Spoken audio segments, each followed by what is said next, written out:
Allora, quanto vi hanno oggi raccontato i miei dirigenti credo sia stato per voi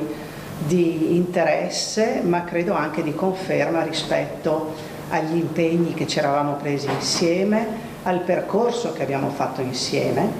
e io sono per ringraziarvi perché sapete bene che questa partita dei distretti presa all'inizio della legislatura era una partita alla quale noi tutti tenevamo in maniera particolare, perché venivamo da anni di tantissima burocrazia, di tantissime partite ancora aperte, di moltissimi denari che le aziende attendevano, di tante fideiussioni a volte che pesavano sulle spalle degli imprenditori e che in qualche modo erano tenute ferme appunto da rendicontazioni a volte gestite in maniera difficile. E quindi il nostro impegno è stato quello prima di tutto di chiudere quella partita, ma nel contempo di scrivere una nuova storia, di scrivere una nuova pagina per dare anche uno slancio a quello che poteva essere un tema non solo dei distretti così come li intendevamo, ma delle aggregazioni in generale. E per fortuna, devo dire, lo abbiamo fatto nei giusti tempi, con anche un grande accordo sul territorio, e quindi io sono a ringraziarvi perché è del tutto evidente che la collaborazione con voi e anche il continuare a sentire sempre, ad accogliere le sensibilità, il polso delle imprese su questi temi era indispensabile per arrivare a questi risultati. E quindi oggi noi siamo a presentare questa seconda parte, diciamo, dei distretti. Perché dico seconda parte? Perché un primo bando, che è stato un po' come un test rispetto alla politica che stavamo adottando, lo abbiamo già vissuto due anni fa ormai.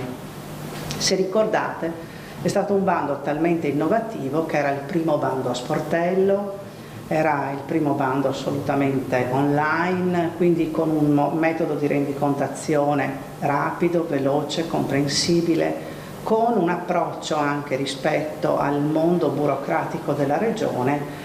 completamente nuovo e soprattutto rispondente anche alla filosofia che noi volevamo impostare, ed è stato accolto benissimo da tutti voi. È stato un test positivo e quindi abbiamo potuto continuare in quel cammino. Mai era successo che un bando fosse aperto, già rendicontato, già chiuso e addirittura per buona parte già iniziato ad essere liquidato, e sono passati 2 anni. A volte ne vedevamo passare 4, 5 e qualcuno di più anche.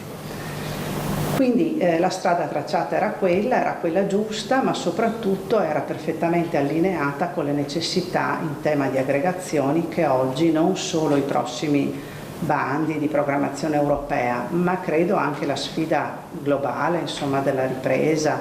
che noi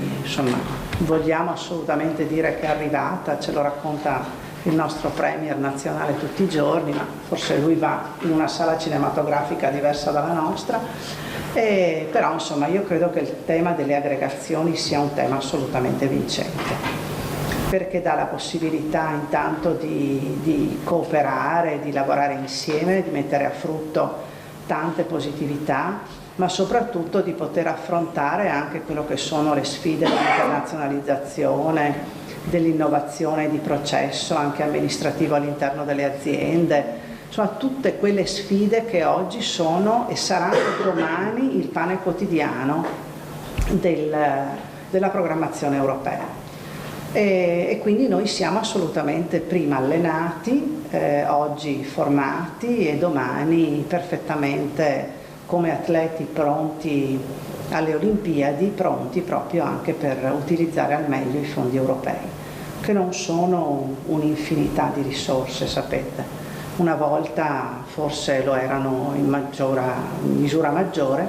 però quello che è importante è che la nuova programmazione è molto ben indirizzata e assolutamente mirata rispetto alle priorità che vogliamo avere come regione.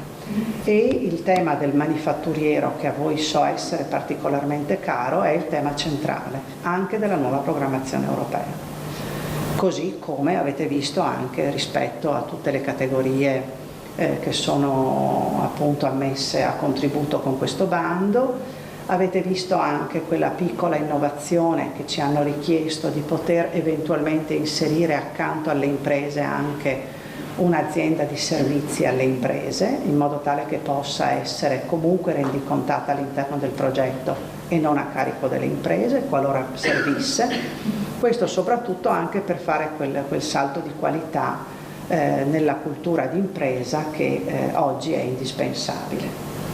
Quindi anche l'inserimento dei temporary manager, insomma tutte diciamo innovazioni all'interno dei progetti, ma che noi sappiamo essere già assolutamente digerite, insomma, quindi non un qualche cosa che ci vede impreparati. Ecco, io credo siano soprattutto queste le cose su cui ci eravamo posti l'obiettivo di lavorare insieme e lo abbiamo colto fino in fondo. Io un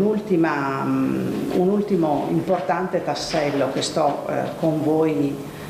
ormai concludendo è anche quello rispetto al tema proprio del valore dell'impresa artigiana. Proprio oggi è stato da noi un professore del Politecnico di Milano che insieme ad alcuni professori delle nostre università, insieme anche c'era anche Potti, e mi diceva appunto che aveva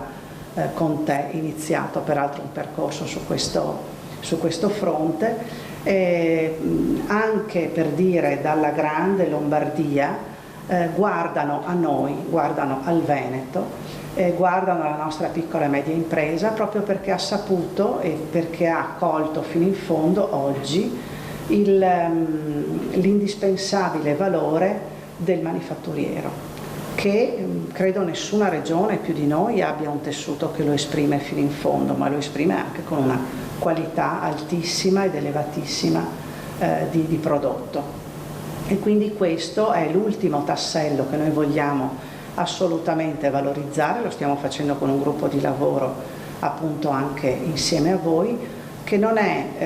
un qualche cosa che deve essere solo finalizzato un domani a un bando piuttosto che ad alcune risorse, ma è finalizzato prima di tutto a lasciare una cornice di politica industriale ed artigianale assolutamente definita,